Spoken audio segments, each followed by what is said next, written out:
મારું નામ H Babariya, jailer, Morbi sub jail. આજ રોજ મોરબી સબ જેલ ખાતે આપણો રાષ્ટ્રીય તહેવાર રક્ષાબંધન પર્વ નિમિત્તે જેલમાં રહેલ બંદીવાન ભાઈઓને બહારથી તેના બહેનો દ્વારા રાખડી બાંધવાનું પ્રોગ્રામનું આયોજન કરવામાં આવેલ છે। બહારથી આવતા બહેનો ભાઈને રાખડી રૂપી આશીર્વચન આપે છે અને દર વર્ષે આ આયોજન જેલ વિભાગ તરફથી કરવામાં આવતું હોય છે।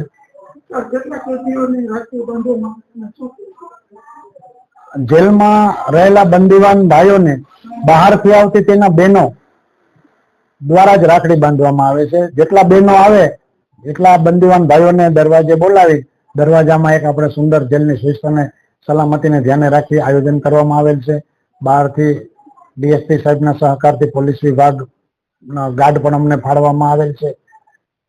ખાસ આ વર્ષે વર્ષ 2025માં અમારા જેલોના વડા ડોક્ટર KLN રાવ સાહેબ ડીજીપી અમદાવાદ ના માર્ગદર્શન અને સૂચના અન્વયે કે જેલમાં રહેલ બંદીવાન ભાઈ રાખડી સ્વરૂપે બેનને રાખડી તો બાંધવા આવે તો બેનને શું આપી શકે, તો એક પર્યાવરણના જતનના ભાગરૂપે અમારા ડીજીપી શ્રી રાવ સાહેબના સૂચના અને માર્ગદર્શનથી ધરમપુર નર્સરીના સહયોગથી અમે ત્યાંથી વૃક્ષોના છોડ લઈ આવેલા છે।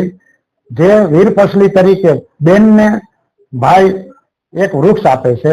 આ વર્ષથી અમે પર્યાવરણના જતન સ્વરૂપે આ એક નવીન કાર્યવાહી કરેલ છે, જે અમારા ડીજીપી સાહેબ શ્રી રાવ સાહેબના માર્ગદર્શન અને સૂચના અન્વયે।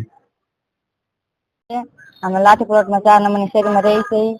અહીંયા સારું છે બધું, સાહેબો અમે આવી છે તો સાહેબો અમને રાખડી બાંધવા દે છે।